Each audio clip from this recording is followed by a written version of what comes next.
ambiente de milagre, um ambiente, Pai amado, de transformação, Senhor. Fica à vontade, Pai amado. A boca é minha, Senhor, mas a palavra é tua, Pai. Em nome de Jesus. Amém. O que está roubando a sua força? O que tem roubado a sua força? Eu te pergunto nessa noite. O que é que tem assim te pegado de uma maneira, de um jeito, que você se sente apenas mais um no meio da multidão? Mesmo você entendendo que um dia Deus te chamou, mesmo você entendendo que existe vários propósitos, existe várias promessas para com você, e no meio disso tudo ainda você às vezes é pego perguntando até quando. No meio disso tudo ainda você é pego ainda, será que vai dar certo? Será que essa promessa realmente é para mim? Aí você começa a olhar para si mesmo e começa a entender que parece que você não saiu do lugar. Desde quando você deu o primeiro passo dizendo que estava em direção de um crescimento, em direção de uma evolução. E talvez as propostas foram tão grandes. Talvez o medo foi tão grande que algo te pegou no meio do caminho e te parou. Algo te pegou no meio do caminho e te segurou. Algo te pegou no meio do caminho e te enganou. Algo te pegou no meio do caminho e roubou uma felicidade, uma alegria, uma esperança.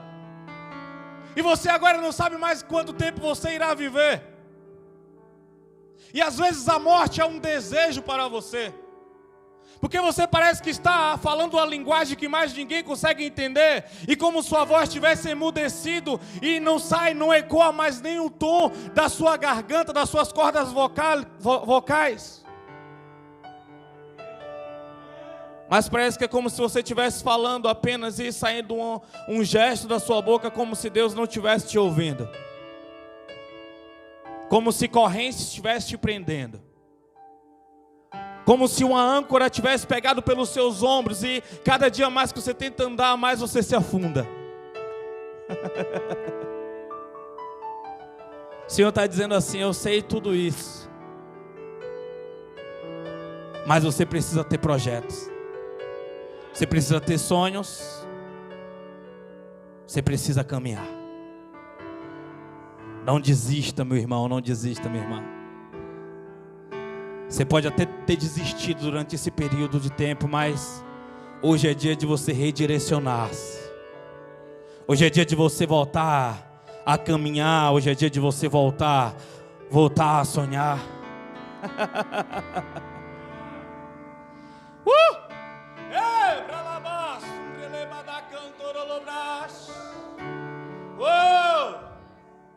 Ele está aqui. Olha o cheirinho dele aqui, olha. Sente aí. Sinta o cheiro do perfume dele no ambiente.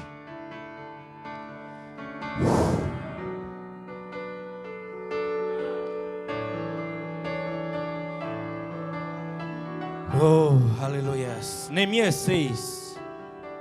Glória a Deus, aleluias. Aleluias, glória a Deus.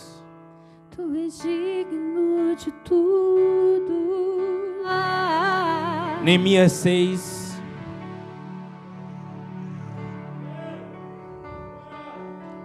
Você tem que entender que quando você tem sonhos, você tem um objetivo. Vão tentar te parar, ou vão tentar te derrotar. Porque às vezes enquanto você para, muita coisa acontece. Quando você acorda, muita coisa aconteceu e você não vai poder ser mais o protagonista de um propósito que Deus gerenciou para você. E agora você vai ter que ser um ajudador do protagonista que Deus vai levantar, por causa do seu retardo, por causa do seu atraso. Mas se você ainda está vivo, ainda há esperança. E se não tem esperança, precisa ver. Amém? Vamos lá. Glória a Deus, aleluia. Diz assim, verso 1: Tendo ouvido Sambalate, Tobias, Gesem, o árabe, e o restante dos nossos inimigos que eu tinha edificado, que tinha edificado as muralhas, e que neles havia mais nenhuma brecha, embora até então eu não tivesse instalado os portais em seus devidos lugares. Ao longo do texto a gente vai discorrendo os outros abaixo. Então, podemos assentar em nome de Jesus. Glória a Deus. Aleluias. Glória a Deus. Amém? Amém? Tem cristão aqui nessa noite?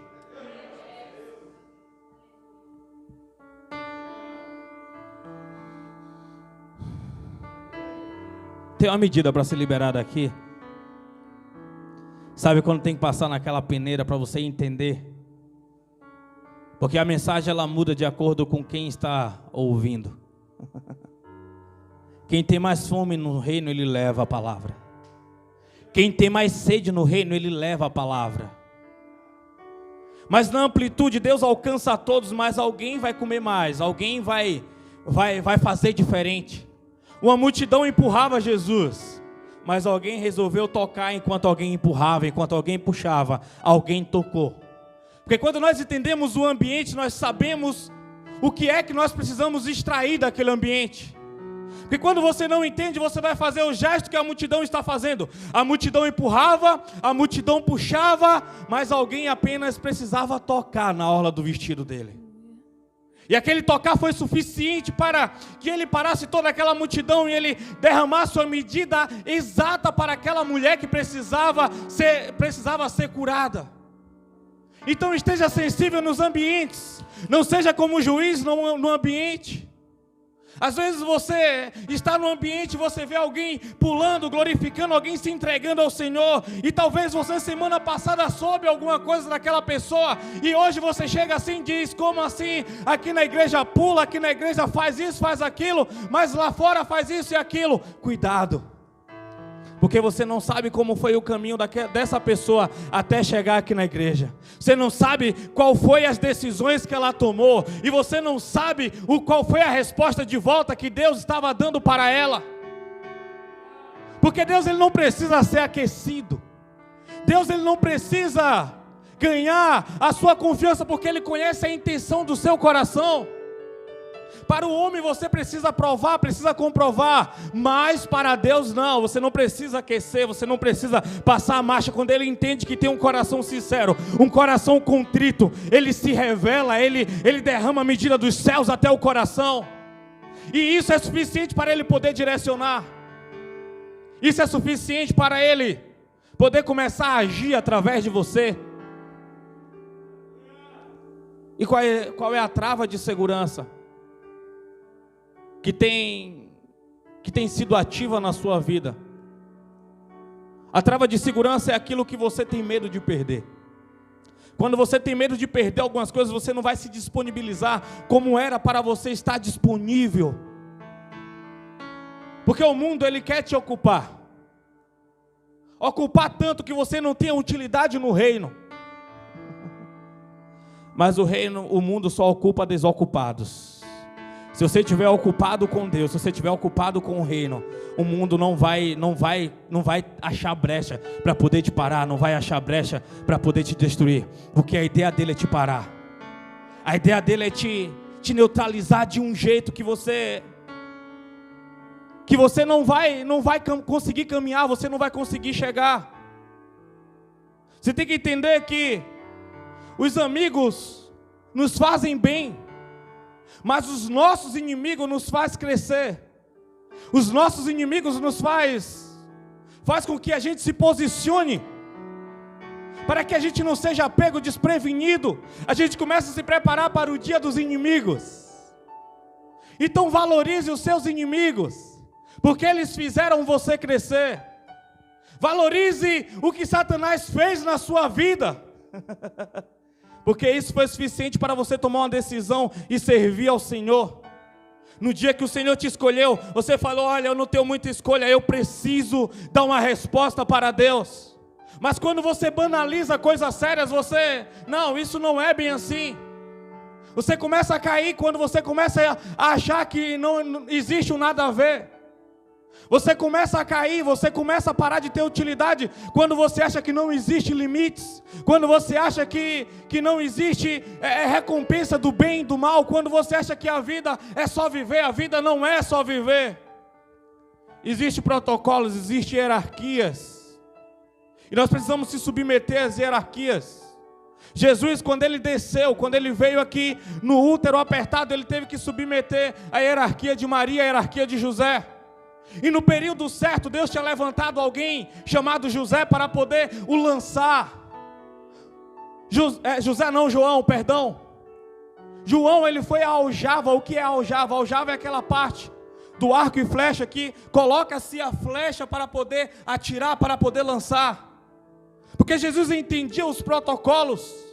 João, ele veio um pouquinho à frente, 6 meses, mas 6 meses de intensidade no útero apertado da mãe dele, cheio do Espírito Santo e sabendo a sua função, sabendo o que era para ele fazer.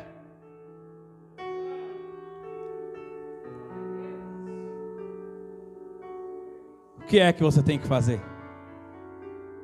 O que é que você tem para oferecer à sua geração? O que é que você tem para oferecer aos seus pais? O que é que você tem para oferecer para os seus líderes? O que é que você tem para oferecer para os seus amigos? O que é que você tem para poder oferecer? Porque às vezes você está buscando tanto, você está querendo tanto de alguém, você está querendo tanto, mas você não se enxerga numa posição de dar, você não se enxerga numa posição de se doar, você não se enxerga numa posição de se entregar. Você tem que entender que você sempre tem algo para poder entregar a Deus. E Deus está sempre esperando algo de você. Porque Ele não te fez sem utilidade, Ele não te fez sem função, Ele não te fez apenas para você viver, vegetar, ou seja lá. Não, existe uma função aí. E essa função, ela te assegura no reino. Essa função, ela te reconecta com o trono da graça. Essa função, ela gera energia, ela gera força, ela gera movimentação em você, ela gera sede, ela gera fome, ela gera uma utilidade, ela gera um senso que você consegue detectar o que é que está acontecendo à volta, e você vai dando essas respostas. Baixa sua fronte, eu quero orar por você. Ah, meu Deus, Ele não tem entendido, Pai amado, ela não tem entendido, Senhor. Ah, meu Deus, eu peço que o Senhor venha destravar, Senhor. Eu peço que o Senhor venha derramar uma medida que ela entenda que ele tem um DNA de vencedor. Eu peço que o Senhor venha derramar uma medida para que ela entenda que a oposição é necessária, a oposição é preciso, porque isso desenvolve o crescimento, isso desenvolve a força, isso faz com que você seja revelado. Olha aqui para mim. A pregação começa aqui. Quando você tem sonhos, quando você tem projetos, você tem que entender que existe a oposição, existe os inimigos, existe os amigos. E os inimigos, eles são mais úteis do que os amigos algumas vezes da nossa vida. Porque os inimigos, ele vai revelar quem é que nós somos. Porque para o inimigo você não vai poupar palavras, para o inimigo você não vai poupar de mostrar o seu estado de agressivo, você não vai mostrar o seu estado daquele que não aceita a afronta. O problema é quando você se revela debaixo da obediência de Deus. O problema é quando você sai debaixo dessa obediência para revelar quem você é. Quando Neemias ele entendeu o que é que ele tinha para fazer aqui no verso 1, como nós lemos. Ele diz assim: tendo ouvido Sambalate, Tobias, Gesem, o árabe, e o restante dos nossos inimigos, que eu tinha edificado as muralhas, e que nelas não havia mais nenhuma brecha, embora até então eu não tivesse instalado as porteiras em seus devidos lugares. Os inimigos agora vieram se revelar. Depois da obra concluída, depois da obra terminada, só estava faltando apenas colocar a porta. Ele estava preocupado aonde a porta seria instalada. Então agora eles vêm para poder opinar. Agora eles vêm para poder manipular a situação. Eu te digo nessa noite, cuidado com quem você tem ouvido. Cuidado quem é que tem vindo dar conselhos para você. Cuidado porque às vezes você quer aquele conselho exato para você continuar em uma posição que não foi Deus que te colocou. No verso 2 ele diz assim: Sambalate e Gesem mandaram-me o seguinte convite: vem, vamos encontrar-nos em uma das aldeias da planície de Ono. Eles, entretanto, estavam tramando fazer-me algum mal.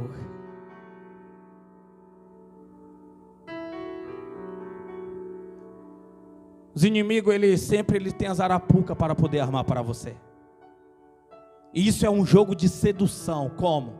Eles vêm para poder você sair do seu território e entrar no território deles. Porque você vai estar desarmado e no território dele, ele vai ter força, ele vai estar tudo planejado. Eles têm a palavra de sedução para poder conseguir manipular a sua mente, para poder te tirar do devido lugar e te neutralizar. Ele vai usar as palavras devidas para te desencorajar. Eu já tentei isso, não deu certo. Eu já vi isso outra vez. Eu sei que você é sozinho. Ele vai compartilhar da sua dor como se estivesse no seu lugar. Apenas para você baixar um pouquinho a sua guarda. Apenas para ele poder mudar o percurso da história. Para poder alterar algumas coisas ali, para o seu inimigo voltar a estar no controle da sua vida, para o seu inimigo ainda ser alguém importante para você, para que você continue confiando nesse suposto amigo, porque os amigos dos seus inimigos não são seus amigos, você tem que entender isso. Às vezes pessoas vêm apenas com o intuito de extrair informação, para dar informação privilegiada sua para os seus inimigos. Ei, tem coisa que está acontecendo, tem sonho, tem projeto. Para de contar o segredo. Eu quero saber quem é que sabe o segredo da Coca-Cola. Quem é que sabe o segredo do Mac? Quem é que sabe o segredo das maioneses, do ketchup? Porque eles sabem que se eles liberarem aquilo, qualquer um vai conseguir imitá-los. Quem é que sabe o segredo da Gillette? A Gillette é tão boa que ela mesmo é rival dela. Tem Gillette com 1, 2 lâminas, cabeça móvel, e porque não existe outra, não existe concorrência de tão boa que ela é.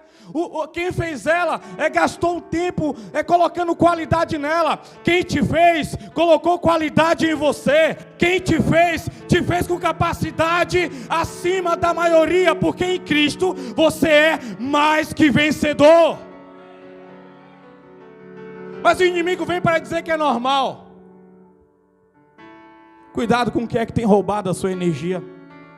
Tem pessoas que estão na sua vida há tanto tempo e toda vez seu problema, ela está relacionada sempre com os mesmos nomes. Sempre aos mesmos nomes que te para, sempre aos mesmos nomes que te pega. Quando você vê, quando você volta, está lá e amanhã você coloca a mesa e vai sentar de novo na mesa do inimigo, de guarda baixa, sem entender o que está acontecendo.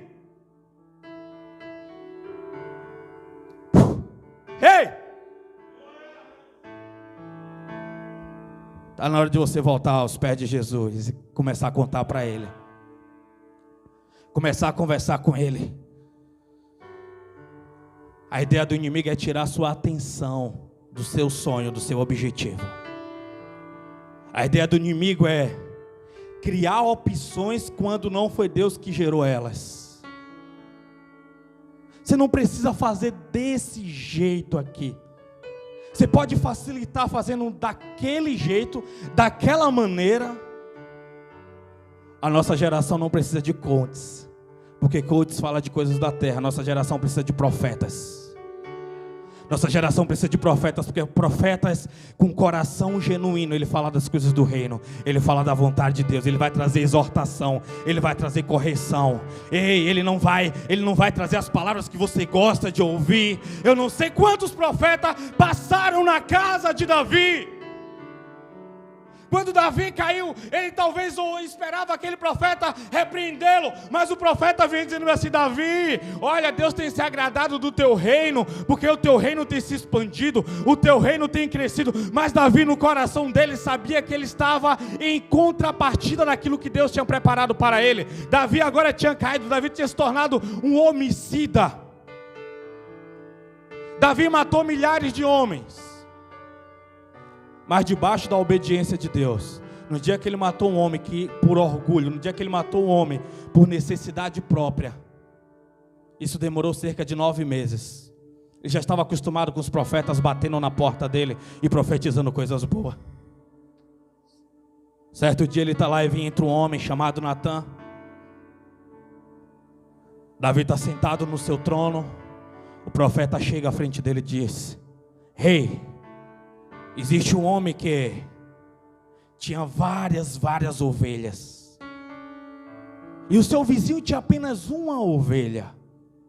Certo dia, alguns viajantes vieram na casa daquele homem, e aquele homem pegou a ovelha única do vizinho e abateu e deu para os visitantes, sendo que ele tinha várias ovelhas. Davi, naquele momento, ele levantou a espada e falou assim do trono: quem é esse homem? Eu vou matá-lo agora. Não pode haver injustiça. O profeta Natã dá uma rajada, dá uma mexida, fala: olha, esse cara é você. Ele estava acostumado com os falsos profetas. Parecia que Deus tinha esquecido, parecia que não ia dar em nada. 9 meses sem consequências, apenas perca de sono. Apenas ele tinha perdido a alegria, tinha perdido a força de dobrar o joelho para orar, tinha perdido a vontade de fazer salmos, porque toda vez que ele ia escrever salmos, os salmos saíam vazios, saía da alma, não saía do espírito, porque a conexão espiritual dele tinha sido cortada, tinha sido quebrada. Ele estava tocando na alma das pessoas, mas não estava conseguindo tocar no espírito delas. As palavras eram bonitas, mas não tinha fogo. Da harpa saía melodias, mas não saía louvor. Eu não sei como é que você está. Eu não sei se as palavras têm conseguido sair do seu espírito, da sua alma ou da sua garganta, que são 3 ambientes e 3 atmosferas diferentes. A garganta, os coach usam. A alma, os filósofos usam. Mas o espírito, só o profeta consegue falar. No espírito, só o homem, a mulher de Deus consegue falar. Preguei aqui domingo, os dons não te habilitam a fazer nada, não. É quando você é cheio do espírito e você ama as pessoas. Se você não ama as pessoas da sua cidade, você não é nem habilitado para cantar ou pregar na cidade. Porque toda vez que você canta ou prega para um povo que você não ama, vai ser apenas exposição do seu talento. Mas quando você ama, você consegue sentir as dores, você consegue sentir o peso, o pecado que elas estão carregando. Porque tudo vai se desnudando, Deus deixa tudo despido à sua frente, para que você venha com uma intervenção espiritual na vida delas. E você consegue gerar vida nelas. Tem alguém aqui? Tem alguém entendendo aqui? Aleluia. Tem alguém aqui que quer dar uma resposta para Deus? Então é com você que Deus está falando. É com você que Deus está falando. É você que Deus está querendo. Você está dizendo: mesmo assim fedendo, Senhor, mesmo assim desnorteado, mesmo pecando tanto assim? Sim, mesmo assim. Porque quando... Rama, chumbreleba da canto. Deus maior.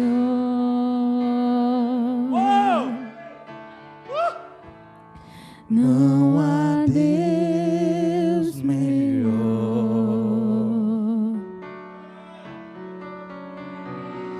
Não há Deus tão grande.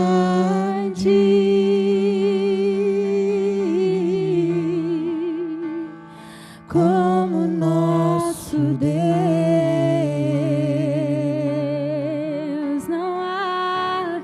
Não há Deus maior. Não há Deus melhor.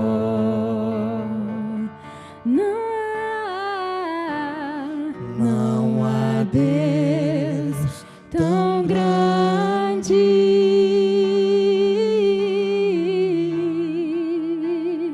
como nosso Deus.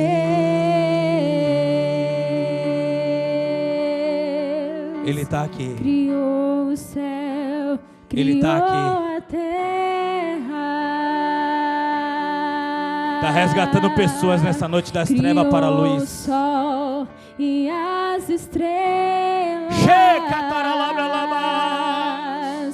Tudo Ele fez, tudo criou, tudo formou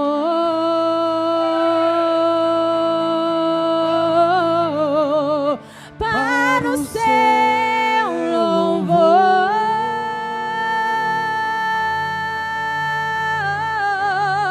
Para o seu louvor,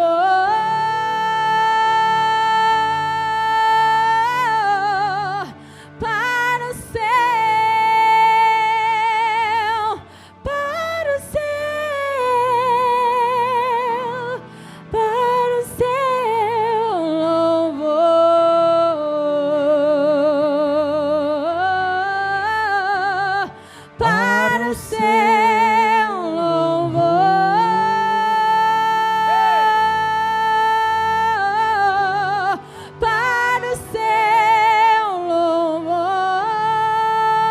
Ele criou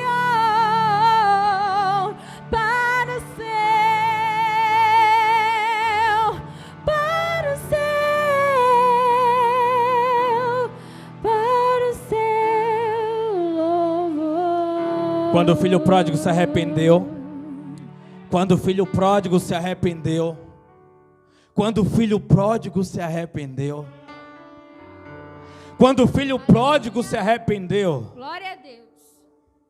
quando o filho pródigo se arrependeu, tem uma chave aí. Quando ele se arrependeu, ele retornou para casa. E o pai não falou assim: olha, vamos sentar aqui, vamos acertar. Você saiu com tantos por cento da herança. Não, o pai não falou isso. Quando ele se arrependeu, o pai o esperava. Tinha uma veste separada, tinha um anel separado, tinha uma sandália separada. Ele falou apenas assim para os anjos: ei, troca a veste dele, lava ele com o meu sangue, coloca um anel nele, coloca a sandália nova. Ele estava dizendo bem assim: eu estou restabelecendo a autoridade. Porque o anel representava autoridade, o anel representava entrar em ambientes, o anel representava comprar coisas, a roupa nova representava que ele pertencia a uma família real, a sandália falava que ele tinha um lugar para ele poder retornar para a casa dele. Quando você se arrepende, Deus já tem tudo preparado. Quando você se arrepende, Deus ele não vai começar a tecer de última hora. Não, Deus ele está esperando o seu arrependimento. Porque você tem utilidade arrependido. Porque você está de novo ligado, associado ao reino, alienado. Você está agora de novo apto para dar uma resposta para Deus. E uma geração que está esperando ouvir a sua geração. Uma geração que está esperando sentir o teu toque. Uma geração que está esperando sentir a brisa do seu passar apenas entre os corredores, e alguma coisa acontecerá. O que você carrega aí é muito maior do que você pensa. Deus não vai te dar algo, já está aí dentro, apenas você precisa vencer os processos necessários para esses dias. Vença os processos necessários para esses dias. Vença os processos necessários para esses dias. Mas para isso você vai ter que perder algumas máscaras, e não é essa contra o Covid. É as máscaras que você finge ser uma pessoa forte. É as máscaras que você finge ser uma pessoa habilitada por Deus. É as máscaras de alguém que já sabe, que pensa que já sabe muito. É a máscara de alguém que se faz de espiritual e começa a receber posicionamento de servo. Posicionamento começar do zero. Deus começou a operar um dia na sua vida e começou muito lindo, mas você se perdeu. Você se perdeu. Perdeu o que? A brasa. Não está mais queimando. Não está mais queimando, sabe por quê? Quando você está com essa brasa, quando você tem essa brasa,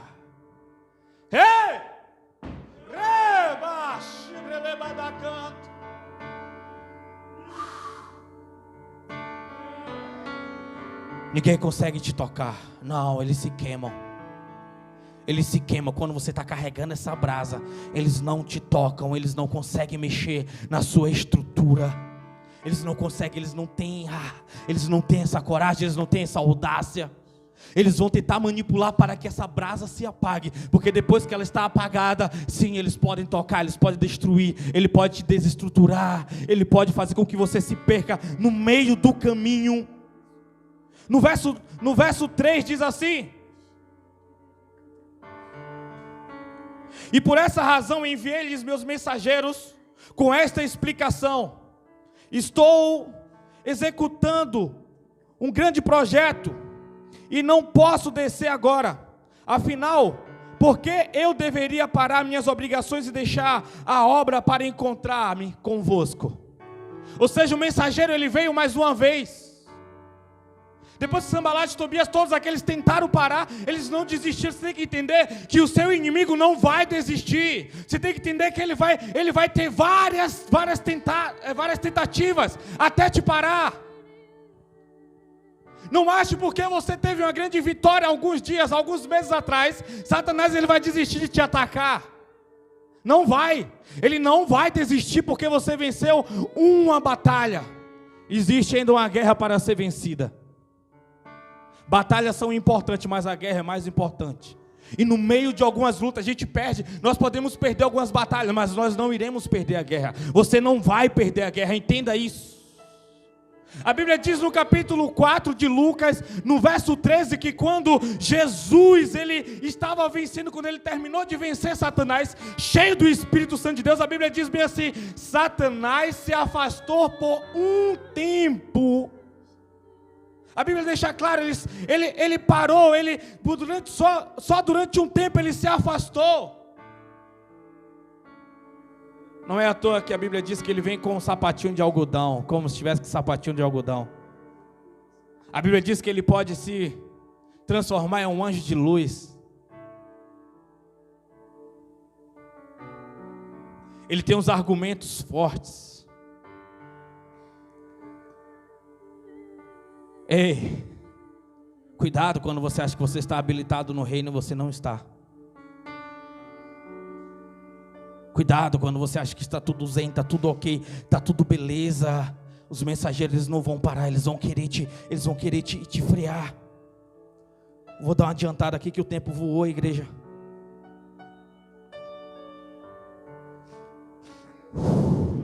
No verso 6 e 7 diz assim: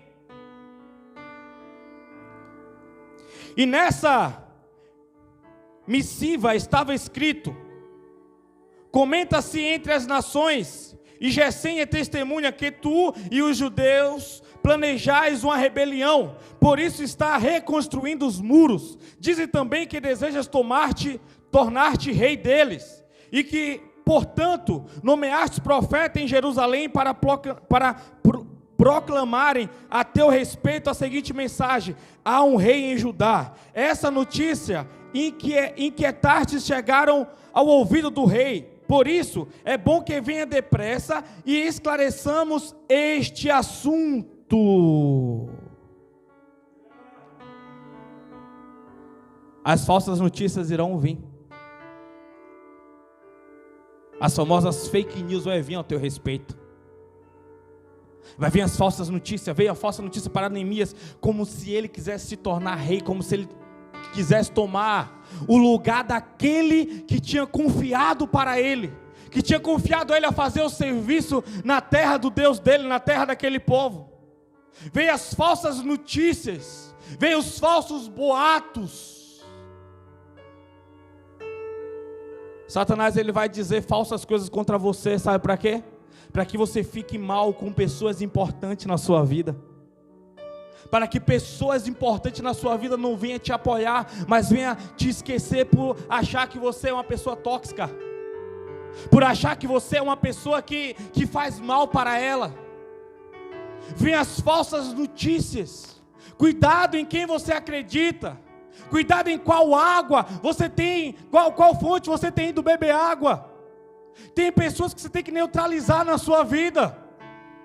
Tem pessoas que você tem que neutralizar na sua vida. Ei, cuidado!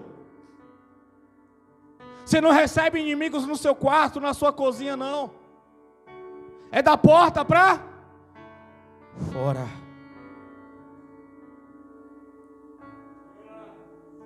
Não tem um bem-vindo na sua porta para todos, não pode ter. Não pode ter. Isso aqui é uma mensagem de maturidade. Eu não estou dizendo que você tem que ser inimigo de pessoas. Entenda muito bem, existe diferença de você ser inimigo e você dar preferência para algumas pessoas. Você dá privilégio para algumas pessoas. Entenda muito bem, se você é um cristão cheio do Espírito de Deus, você não vai ter inimigos, eles são seus inimigos. E você tem que vigiar. É você que tem que vigiar. No dia que eles baterem na sua porta pedindo ajuda, você tem que estar pronto para ajudar, se não for atrapalhar a sua agenda.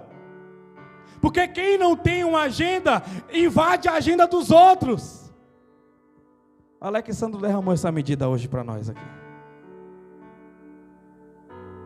Você tem que ter propósito, tem que entender. Você tem que entender que você tem que ter uma agenda. Tem que ter estatística, tem que ter objetivo, tem que ter metas na sua vida. Na sua vida tem que ter metas, na sua vida tem que ter metas de evolução, de crescimento. Ei, precisa fazer alguma coisa. Precisa fazer alguma coisa, precisa fazer alguma coisa. Uma geração que sonha em ser influência, mas não tem compromisso, nem disciplina com nada, é influência de quê? Influenciar as pessoas à depressão com essa vida que você está levando?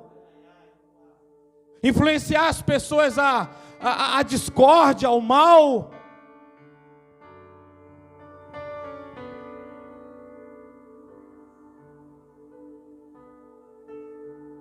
O inimigo ele está trabalhando. Mas você precisa estar tapando os muros, as brechas do muro. Você precisa estar com o coração de adorador. Você tem que entender que o profeta ele falou bem assim: ei, eu não posso descer porque eu tenho uma meta, eu tenho uma missão. Aqui nós lemos aqui entre o verso 6 e 7. Eu tenho uma missão, eu tenho que entregar uma missão. Eu não posso gastar tempo dando respostas erradas. Tem pessoas que você gasta tempo tentando consertar, e as pessoas no final estão buscando informações para te manipular. Elas têm coragem às vezes de olhar no seu olho, e você acha que está tudo bem, que zerou, mas no fundo está ali arquitetando, manipulando, para poder puxar o tapete, e no final ela fica bem. Ela não está importando com o reino, ela não está importando o que está acontecendo com a sua vida, ela quer ficar bem. Ela não está preocupada com o seu sono, ela está preocupada com o sono dela. Ela não está preocupada com a sua imagem, ela não está preocupada com a imagem do reino, ela está preocupada com a imagem dela. E ela vai fazer o que for preciso para poder terminar vencendo. Tobias e Sambalate, eles sabiam muito bem o que eles queriam. Eles sabiam muito bem quais informações, quais notícias dar, para poder enfraquecer o relacionamento das pessoas e do rei contra Neemias. Mas Neemias falou: não posso gastar tempo. Eu não posso. No verso 9, na parte B, diz assim. Quem está cansado aí? Dá para a gente terminar essa mensagem hoje ou não? Se dá, diz um amém bem forte aí. Amém. Vou dar uma resumida aqui para a gente encerrar. Meu Deus. Diz assim: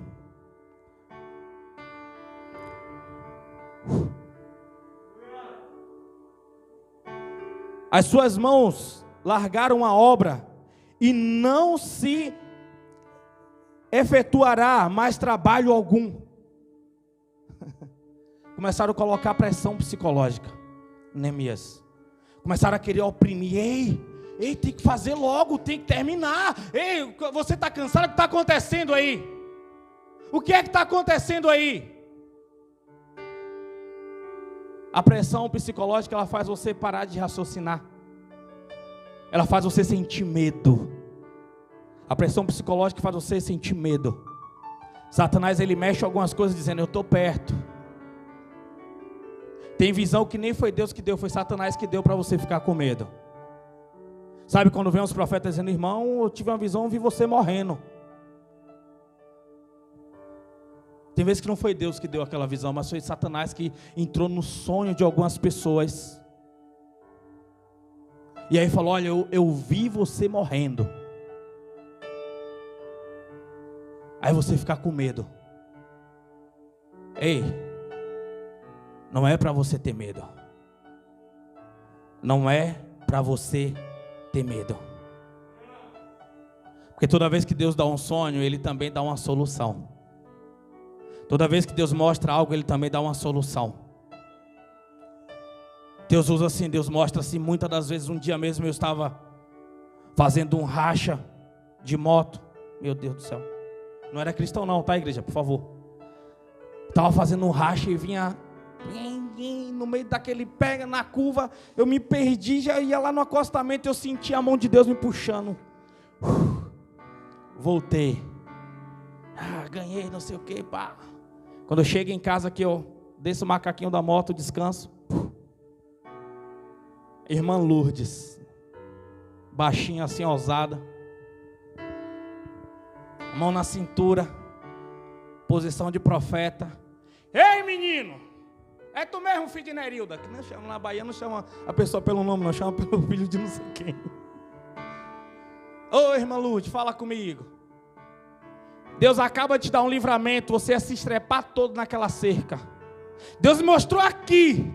Você ia morrendo, você ia passar direto naquela curva. Ele colocou a mão, porque Ele tem uma obra na sua vida. Na hora eu me arrepiei, dobrei meu joelho. Eu quero entregar minha vida para Jesus. Eu entreguei minha vida para Jesus. À noite eu fui para o culto e pulei, sapateei, glória a Deus. Agora eu sou servo do Senhor. Mas na sexta-feira eu estava na balada de novo. O medo me pegou, não a fidelidade a Deus, não o coração grato do livramento. Então o medo, ele faz você dar resposta para o momento, não para o contexto geral. O mundo, ele vai te dizer que você não vai vencer. O mundo vai dizer que a perseguição é grande, você vai ter que parar. Vai vir ligações para você de pessoas que fazem a mesma coisa que você, dizendo que desistiu, dizendo que parou porque a carga está grande demais. E aquilo vai gerar um medo em você. Aquilo vai gerar uma desestruturação. Aquilo vai gerar para você um peso. Se fulano de tal quer uma referência para mim, não conseguiu, eu também não vou. Eu vou tentar alguma outra coisa. Não, não é para você tentar outra coisa se foi Deus que te chamou. É para você manter-se forte. É para você ir ao joelho e você dar uma resposta de volta dizendo: ei, não desiste não, amigo. Essa fase ruim vai passar. Hoje um pastor amigo meu ligou. Eu estava conversando mais cedo com os meninos aí. E ele falou que o ministério está pesado demais. Ele estava cansado dos irmãos destruir a esposa dele com fofoca. Os filhos já não estavam mais aguentando. Ministério grande, mais de 15 anos de pastor.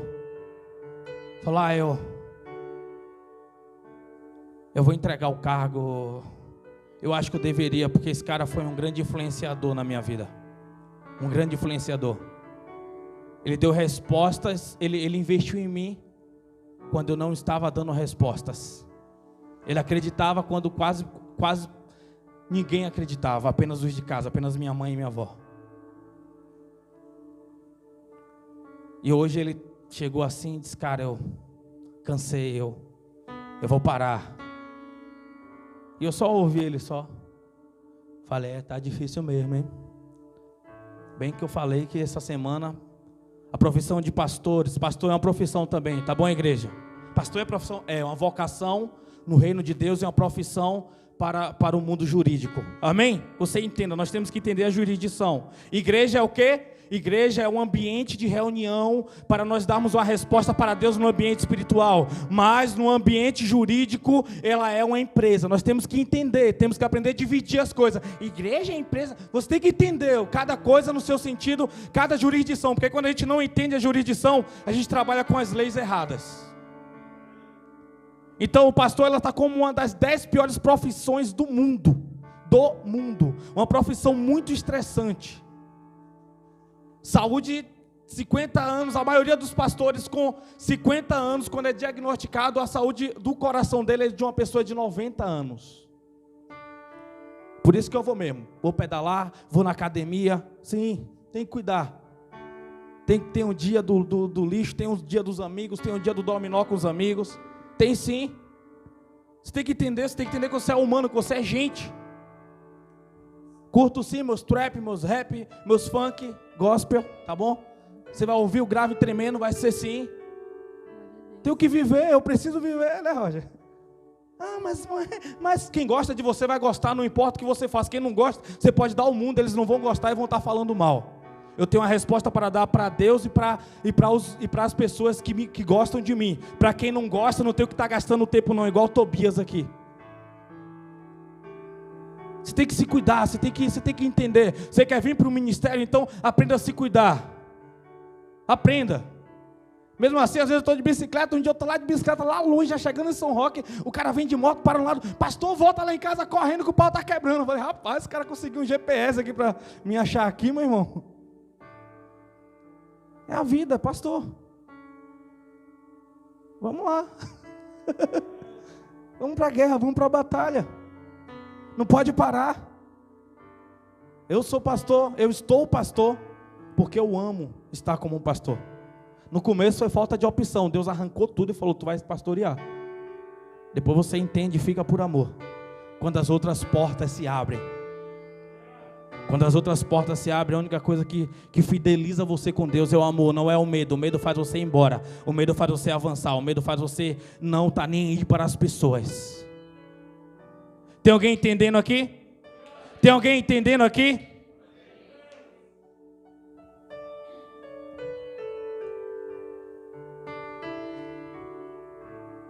Tem muita coisa aqui para me falar, eu não vou poder falar mais. Mas eu vou falar sobre as respostas que você precisa dar às perseguições. Vou, na verdade, dar só um princípio só. Tinha 9 princípios para dar. Gostoso demais. Amém? Diz assim, no verso 3, volta de novo no verso 3.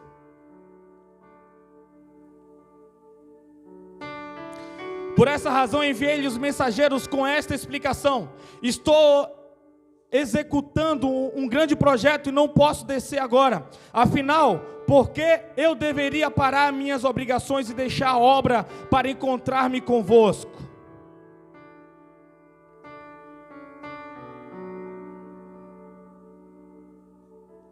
Me perdi aqui, igreja, parei rapidão. Nada pode parar o objetivo e os sonhos que Deus colocou no coração. Nada pode parar. Nada, ninguém pode te parar. Ninguém pode te parar. Nem tempestade, nem sonhos, nem anjos, nem o porvir. Nada nos separa do amor de Deus. Então, se nada nos separa do amor de Deus e nós estamos habilitados, nós temos que ir. Pessoas podem vir, demônios podem vir, mas não pode te parar. Não pode te parar. Olha pelo menos para 3 pessoas aí e pergunta, parou por quê? Não, pergunta mesmo, dá aquela intimada, pergunta. Não é para parar não, meu amigo, é para ir. Vai, avança. Toca a mula, toca o barco. Tem que continuar, tem que continuar. Pode estar sangrando, está sangrando, mas estou nem aí. Eu estou sangrando mas eu vou me encontrar com Jesus no caminho, Ele vai me curar. Ah, está sem andar, eu vou rastejando, vou me encontrar com Jesus no caminho e Ele vai me levantar. Está sem enxergar? Não importa, eu vou me encontrar com Ele no caminho, eu vou voltar a enxergar. Eu vou começar a enxergar. Você só não pode parar, porque quem para não se encontra com Ele. Quem para não se encontra com Ele. Porque no dia que você se encontrar com Ele, Ele não vai te parar. Ele vai dar um id para você. E Ele vai com você também. Eis que estarei convosco todos os dias até a consumação do século. Toda autoridade me foi dada tanto nos céus, na terra e até embaixo da terra. Toda autoridade está comigo, tanto aqui como ali até os confins da terra. Toda autoridade me foi dada e agora eu dou para vocês. É uma junção de poder, é uma junção de ir, é uma junção de chegar lá. Aprenda a priorizar os objetivos.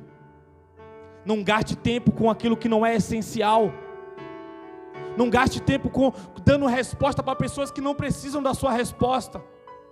Dê a resposta só quando é necessário. A resposta quando é necessário você vai ter que dar, você vai ter que se apresentar, você vai ter que chamar fulano, você vai ter que chamar ciclano. Vamos sentar aqui, vamos consertar, vamos aqui esticar essa linha aqui. Porque a amizade ela também serve para confrontos, amém? A amizade ela serve sim.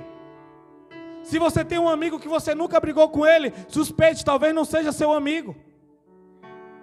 Não teve tempo dele te dizer se vai te perdoar ou não. A pessoa que não precisou perdoar, ela ainda não sabe o que é amar. Porque é o casamento que sustenta o amor. Não é o amor que sustenta o casamento. Nós temos que entender isso. É o casamento que sustenta o amor, é como você age, é como você reage dentro da sua casa. Porque se você for viver por emoções, a emoção, ela é passageira, ela é enganosa. Os psicólogos dizem que uma paixão dentro do casamento, ela demora entre 1 ano a 2.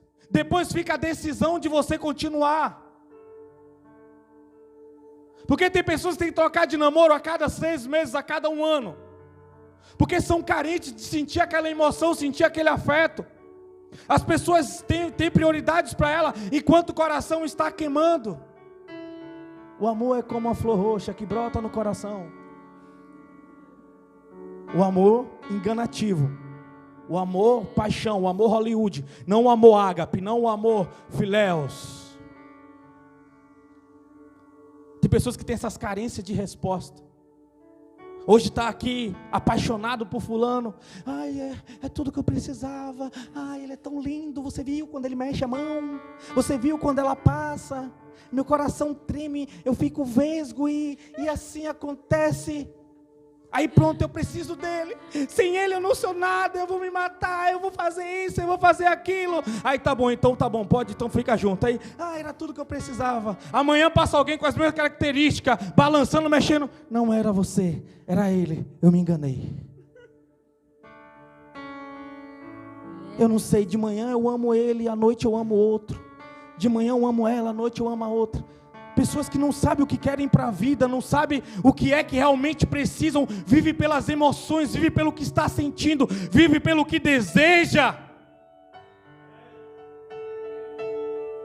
Sabe aquele homem que não consegue sair do trabalho sem ter que dar uma tragada, sem ter que dar um copo de bebida, escravizado.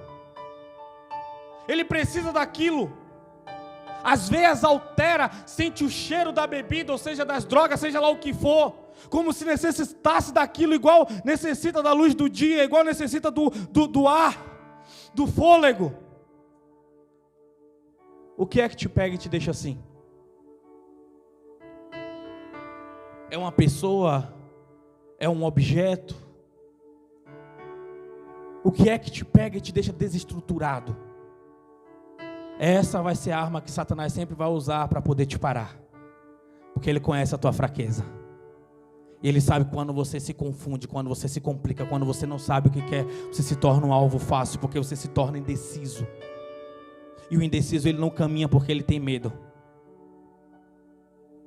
O indeciso não vai para frente nem volta, ele fica ali parado esperando encontrar com algo que vai dar sentido à vida dele. Só tem algo que te dá sentido. É só Jesus. Dinheiro não dá sentido à sua vida. Se dinheiro der sentido à sua vida, milionários e bilionários não se mataria. Não morria de overdose. Mesmo podendo comprar todos os homens e todas as mulheres do mundo, podendo viajar para onde quer e tendo tudo que acha que pode, eles ainda não são felizes, porque ele tem um vazio no coração do tamanho de Deus. E só Deus pode preencher esse vazio. Só Deus pode alimentar, só Deus pode te direcionar para esses dias. Só Deus, e quando você tem Deus, aí sim, você vai ter paciência para achar a pessoa certa. Só quando você tem Deus, você não vai se desesperar, você não vai abandonar, não. A Bíblia diz bem assim, capítulo 7 de Eclesiastes, versos 26, encontrei algo pior do que a morte.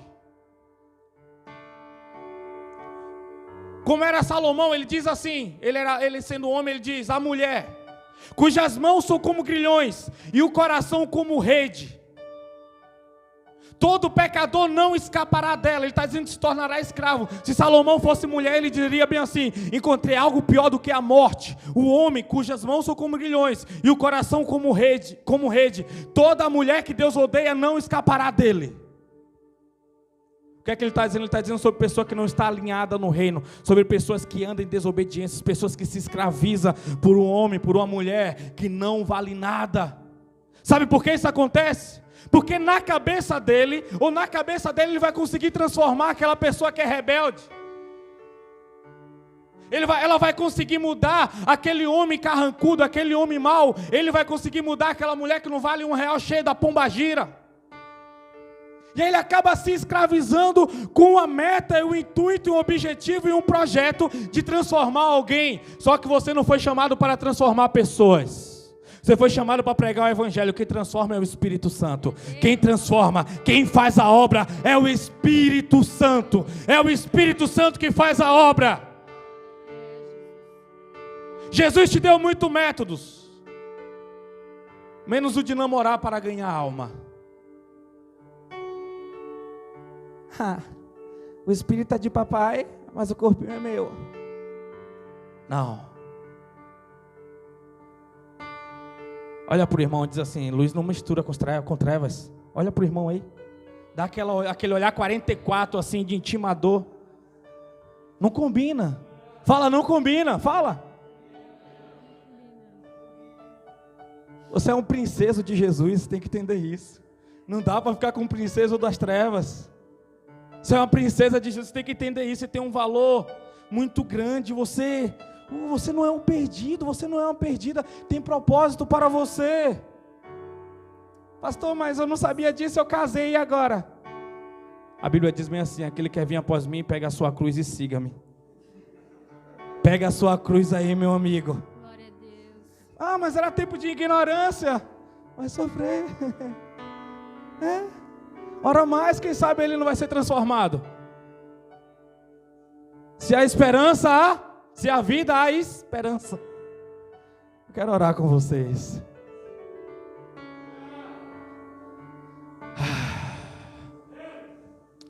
Neemias no verso 9, ele diz bem assim: Senhor, meus inimigos são muito grandes, eles são maiores do que eu não vou conseguir vencê-los.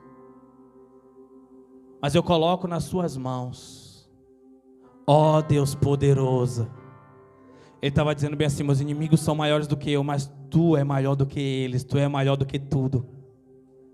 Tu é maior do que tudo. Aprenda a colocar as coisas na mão de Jesus e não pegar de volta. E não pegar de volta. Obrigado por você que nos assistiu até aqui.